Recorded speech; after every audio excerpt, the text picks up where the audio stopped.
subbing for each other. Tyson's been helping, Christy's been helping, Annie's been helping.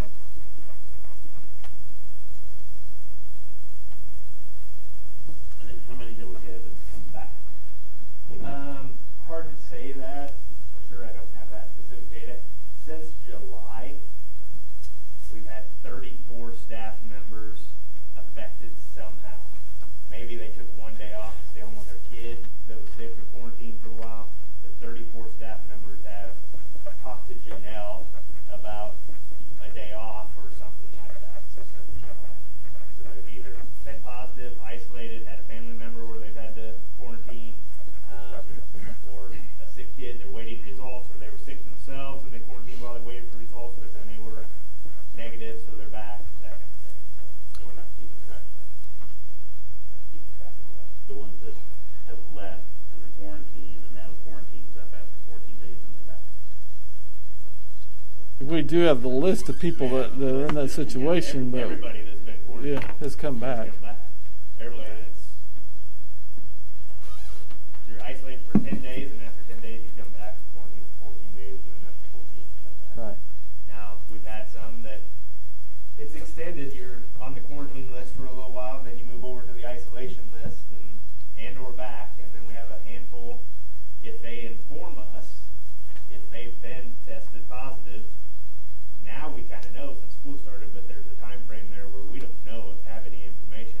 But if they tested positive, they're immune for 3 months. So then if they're in that classroom and we quarantine them, they don't have to quarantine. You don't have to quarantine for 3 months. So that does happen. We've had a couple of those. So, but the only if it happened in August, we don't know. So then they have to reach out and tell us that we've already been positive. And they get a letter too from the county health department too. So again, our biggest concern, as Jason alluded to, is the fact that we have is outside contact. So we can control inside the district, but it's the outside issues that we have to worry about.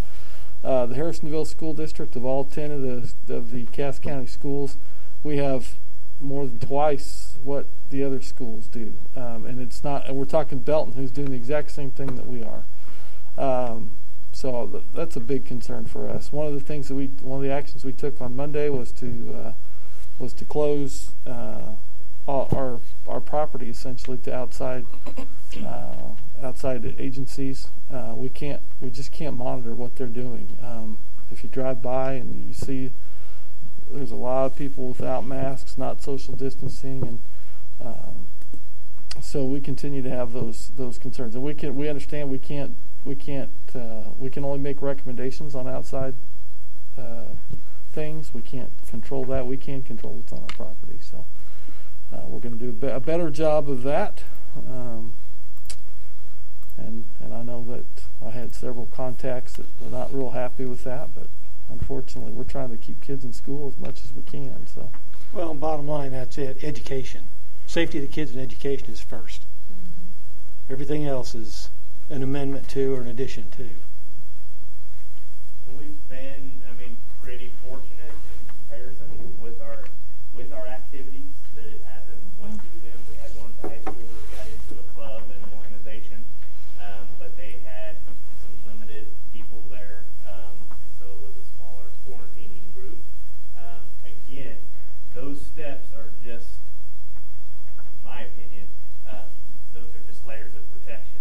And sometimes family thinks, well, if I'm quarantined out, that's to keep me from getting it. Or if we're doing all these things at school, I won't have to be quarantined. Well, no, you might have to be quarantined, but it's hopefully keeping you from actually getting sick.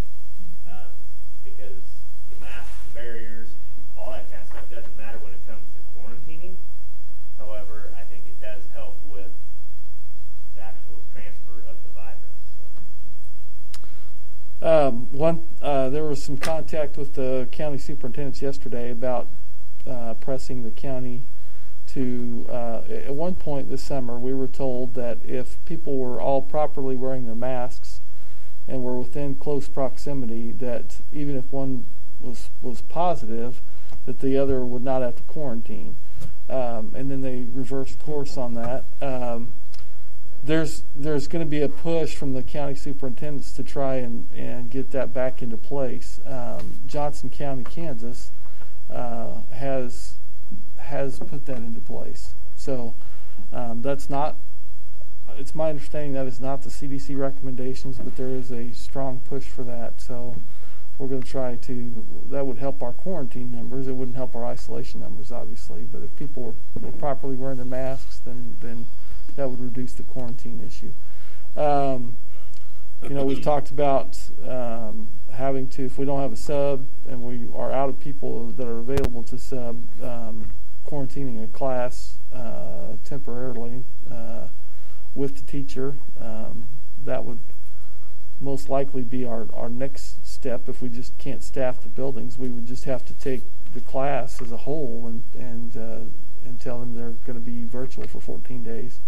That's probably the next available step. That's a little more difficult at the high school and the middle school because obviously they're rotating classes so much. So just things that are... It might allow subs to sub. And right. If you don't need the subs at the elementary, we shouldn't need too many subs for the next month at the middle school. They are going to use some for some things here and there, but shouldn't have as many. So hopefully that frees some subs up for that secondary level. And then when you're saying isolated, those are the ones that have come back positive. Correct. That's all okay. That's the word we're using for that. Yep. Okay. Yep. So, anyways, we're right there, folks. We're on the point where we're scrambling and doing everything that we can to keep kids in school, and we're close to saying we have to go virtual. So hopefully, I think the middle school might help a little bit the transmission. We haven't had a ton of cases at the middle school, I would say. So right now, or for at least for last week, it was McEwen and the high school were probably our two hot spots. But Middle school hit on Friday. yeah, that's true. I forgot about that. Yeah. Then second semester, the next thing, I took a phone call yesterday with Black County assistant superintendent. They're kind of on hybrid, and he called and said, "I've heard you successfully had them." And well, successfully is a thank you for what, I don't know where you're hearing some stuff, but I shared where we're at and what's happening, but they don't have near as many kids in school through their hybrid model, but they're looking at potentially bringing more in, and so they're just what does that look like? And I told them, I said, our classes, we have had more kids than probably what we thought, and our classes are full, as in not 6 feet apart and that type of thing. But no matter what, when we have an isolation and you go into a classroom, you're taking about 4 or 5 within that distance automatically. And sometimes even more with some triangles. If we go virtual, are we set with that then for the semester? What's the thought? No, I don't think so. Anybody that I know that's done it across the state, it's been a short term, Like a 14-day. Clean it up. Yeah. Reset. Okay. Has any of the schools that have been hybrid, 2 days group A, 2 days group B with Wednesday off in the middle, are they facing are they facing the same obstacles? Are they seeing that, hey, that's working because we got a day off, we get to clean the building?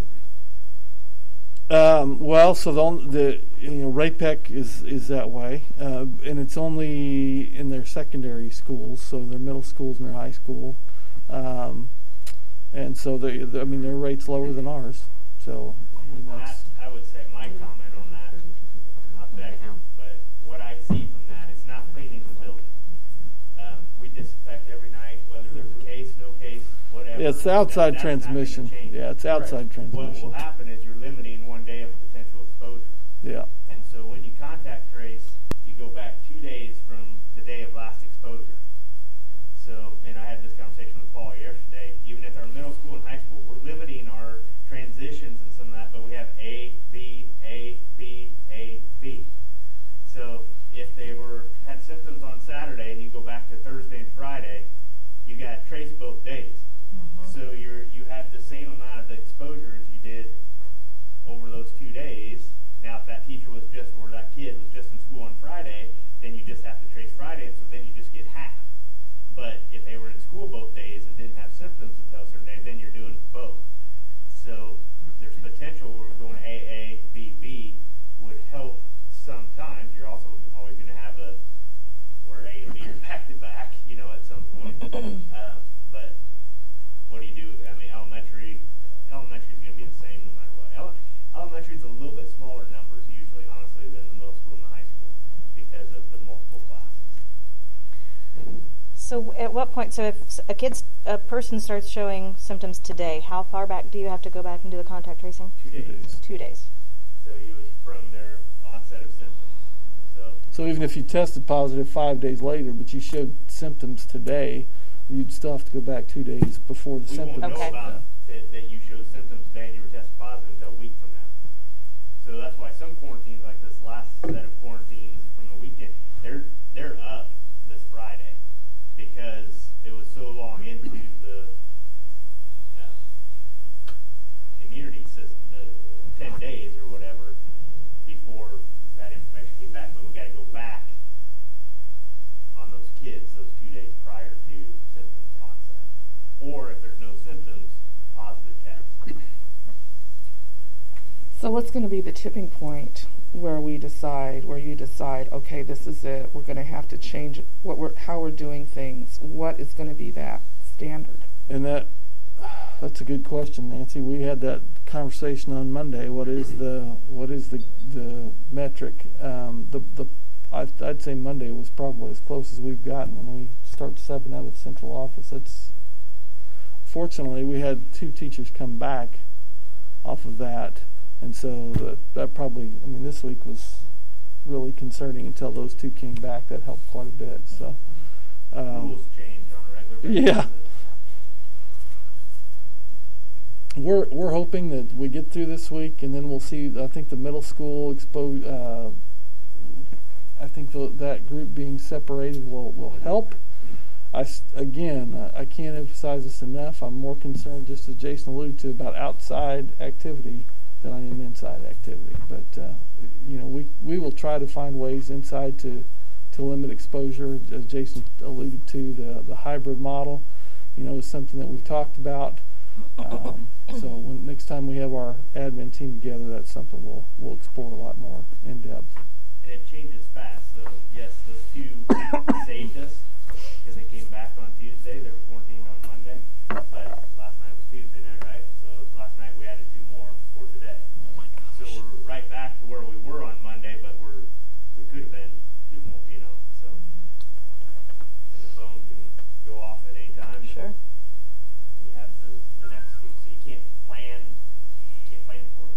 And do the symptoms hit pretty suddenly? Like you could be at school half a day and feel fine in the morning, and by afternoon is it pretty quick the way the symptoms come on? Yeah, I think it affects everybody different. You can go along and somebody could have it and not even know it. Sure.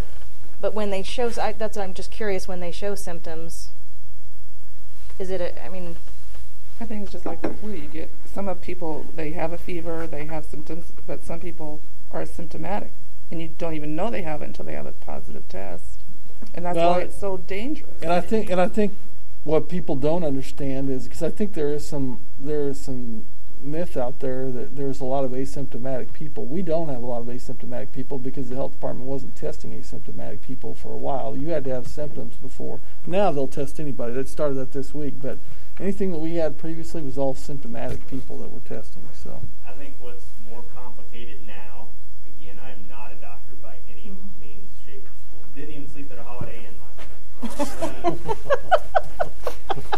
However, what I'm seeing now is, they normally this time of the year have allergies and have this, and this, so that's what I thought it was.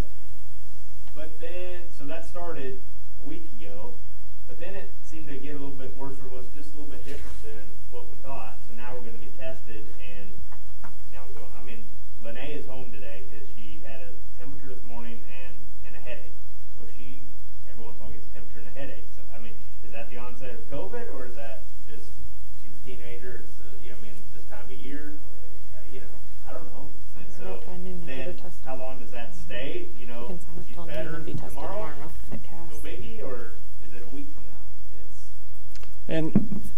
symptoms, so the information that they gave us on Monday at the county meeting was now they have major symptoms and minor symptoms. So the 3 major symptoms are loss of taste and smell is one, which I think is a big indicator. And when people experience that, then they start to get concerned. That's generally the symptom that probably sets people off that's different from allergies.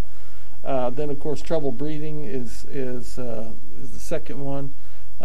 Third one, nausea. Nausea was the third one. So the minor symptoms, that fever is actually considered a minor symptom. As Jason mentioned this morning to me, that a lot of our kids don't get a fever with the coronavirus. So. Now, the ones that go quarantine, are they required to be tested, or are they just No. you just stay home for 14 days and come back?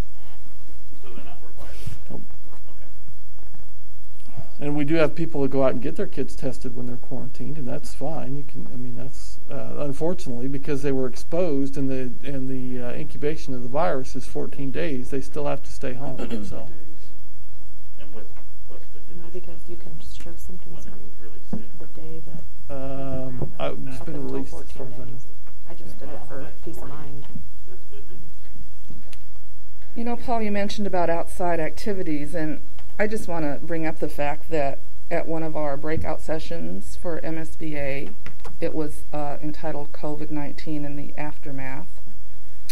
The attorney presenting it stated how important it was for the board to be on the same page, and that if the administration is going down one path in response to COVID, and the board or a board member is going down another path, it could open up the district to liability in a lawsuit. So I just want to throw that out there, that if we as a board are not united and presenting a united front through all of the procedures that have been set in place, through the many hours of work that have gone into reopening the district, all of this is for naught if we are not united in our presentation and our stance in the community. It doesn't do a bit of good for all of us to be vigilant about wearing a mask, social distancing, getting that word out there to the patrons and the students and the employees, if we're not all doing that. And I'm going to throw that out there. I know there are community events scheduled for this weekend that are just beyond the scope of comprehension that anybody would want to do that at this point in time to the students and the staff of this district when we are trying so hard to keep everybody safe. And having said that, I think we need to discuss it. It's the elephant in the room. It's not a positive thing for our district right now to have most of the board on board with what we're doing and somebody who's not. And I don't know what the solution is, but we can't keep throwing mixed messages to the community. I think we need to be careful. All of us have jobs outside of here, obviously, and I mean it's all in the community. So we have to be careful. We have to answer to both of those. We've got a responsibility to both. And I think we've got to be very, very careful with how we walk that line. And if it's the path of least resistance, then unfortunately that's the one that needs to happen. Because you're absolutely right. The responsibility right now, when you're sitting in here, every decision we make here, we have to walk out with it as well. Yes. And I know it's put me in an uncomfortable position. It's put all of us in an uncomfortable position that we have to decide between the two. So I think that's just something that we all have to be very, very cognizant of when we leave here. Our job is to protect the kids. Our job is to make sure the kids stay in school. That's what we swore an oath to do. Mm-hmm. And we have to make sure we do it. I would also even say that, I've had a few contacts with folks outside, and I forwarded a message to Tina and Paul and said, hey, a guy sent this text message to me. And I forwarded that on, and I didn't respond to him. I didn't respond. Well, I didn't say anything to the person that, that sent me the text message, because there was some chatter on Facebook or whatever. But I just wanted to be aware, because I'm like, I don't want to say something. But to me, that's going to have to come from Tina and Paul. And it was over the closure, well, that and the flag or whatever it was. But so again, I was like, that's not my position. I will say that wasn't my position to make a statement on behalf of the board. To me, that's got to come out. So I agree. We got to be uniform on this. We may not like everything, but I've always said I felt pretty good all the time. We can disagree in here, but you break that door, all that stays in there, and we go with what we as a board decide, and then also how we support Paul and the administration. So I agree. It's tough. Well, and once that majority vote goes out, the board voted. Okay. Whatever side you voted on, the board voted, so that's what we now have to back. And there could be internal conflict with that, because if that's not how you feel personally, you still have to accept that as the will of the board. That's what our policy says that we do. So you have to be the united front all the time. Again, we swore an oath to do that. So They had any case law or anything that they had drawn from that said, here's what we've seen? Not necessarily COVID, but is there anything that they... Not from COVID, no, but there was another session that presented case law. I forget what the name of that session was, but they had several statutes quoted, and it was about that exact thing, not related to COVID, but it was about a board member who was not following the board direction, and there was a suit involved, and they quoted that suit. And I've got it on I took a picture of the PowerPoint thing. It's on my phone. So their thought was probably preemptive. This could be coming if... Yeah, this was That's from what back she in said. 1964. I mean, it's an old case, so it's not anything new to have a board member off doing their own thing. But the And- COVID aftermath, that's what she said. I find it interesting that they call it COVID aftermath, Yeah. because we're still in the middle of it. Exactly. And we don't know when it's going to end, but it's Right. going to, and there's going to be repercussions. Somebody was asking me last night, do you think there will be lawsuits? Well, okay, if you knowingly, the answer is going to be yes. If I'm a family that's supposed to be quarantined, and I go out, or I let my kids go out, and someone else gets it, after it's been noted that I've been quarantined, then what happens?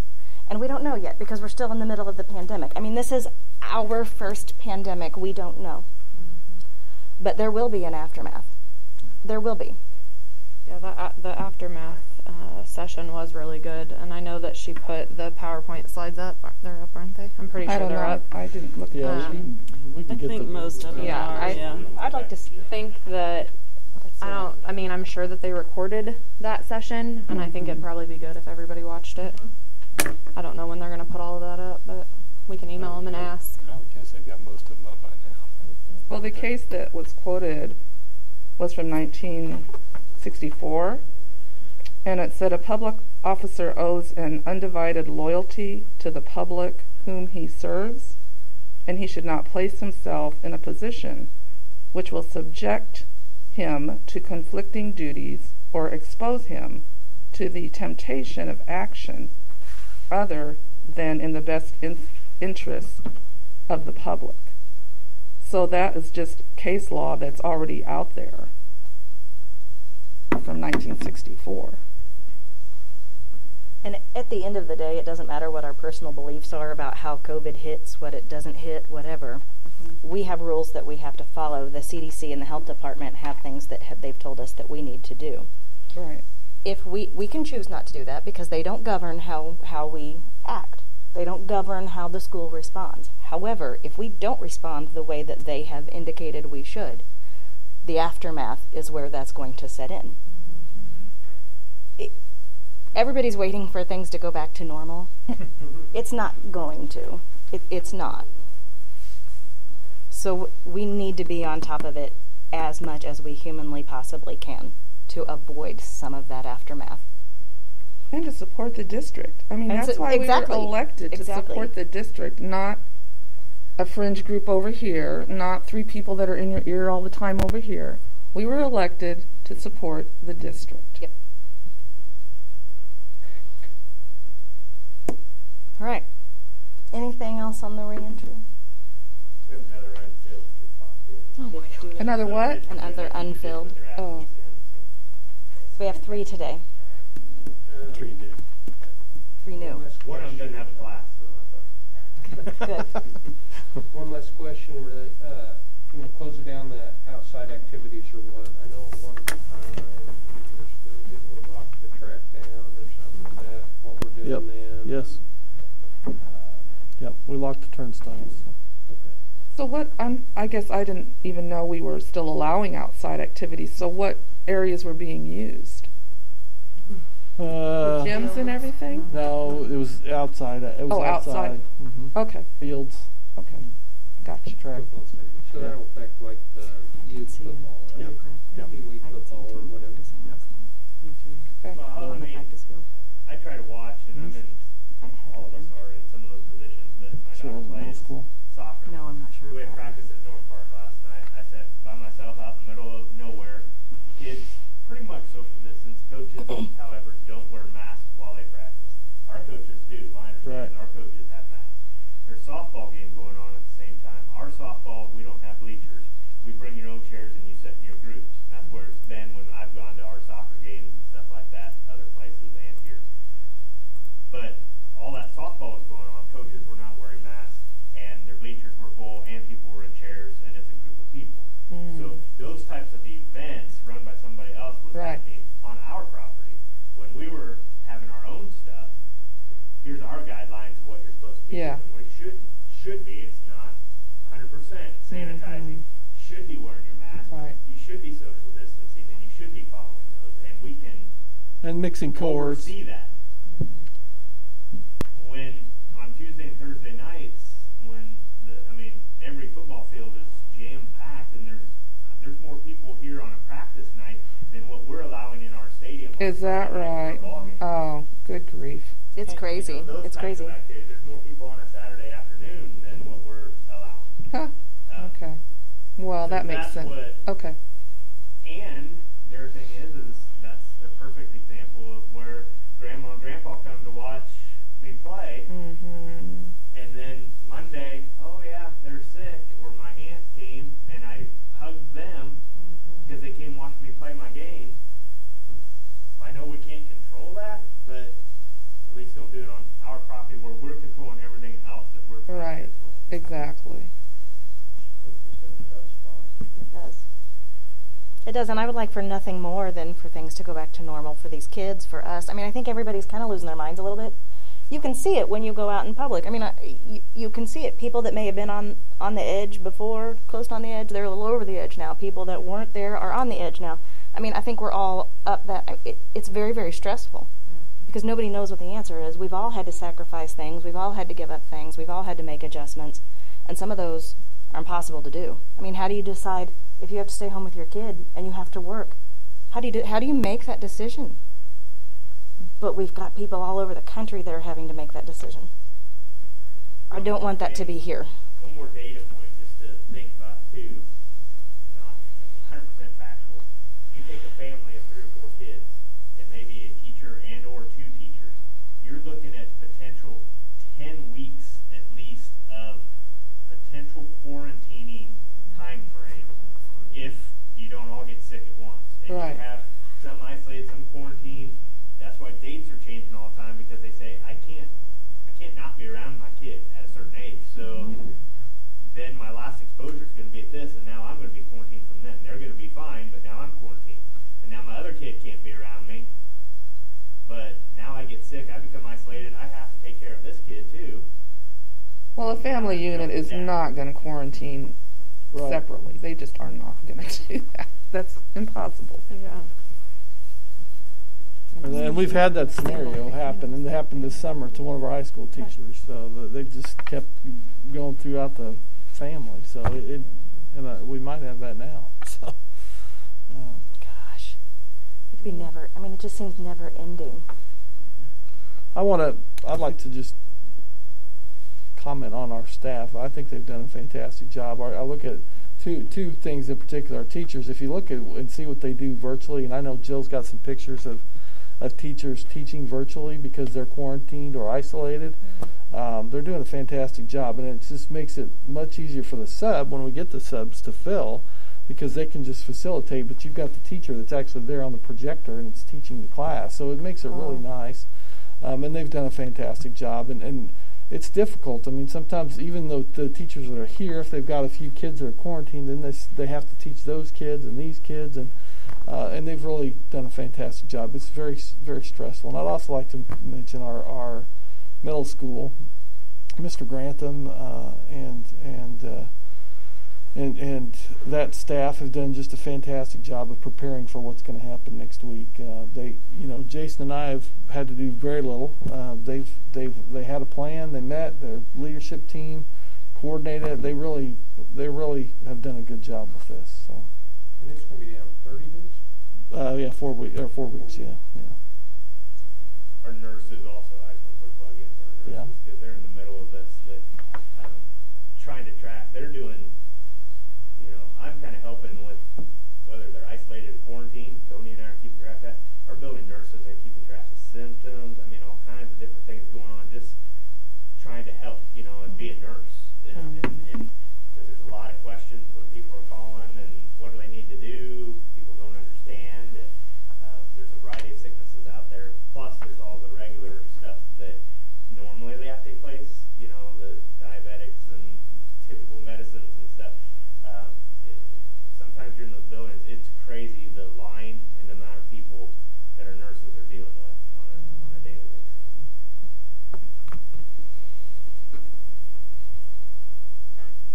Okay. One more piece of information for me, just to help me understand, please. The middle school, 4 weeks. I know one time we talked 2 weeks. So the 4 weeks, is that just because of the amount of work, more work? Yep. No, but it's just the amount of work. It's they're mitigating the whole removal of all the insulation, and they have to go back and reinstall. And there's some soffits that have to be removed. It's just, and then the cleanup, of course, after all that's done. So. All right. Had quite a discussion. We need a motion. I move to. No, we need a motion to. No, just a review. Just adjourn. That was just a review? Okay, you're right. Okay, got it. God bless America. It's early. I agree. Okay, do we have a second? Oh, second. Mm-hmm. Cool. All in favor? Aye. Any opposed? All right, thank you guys.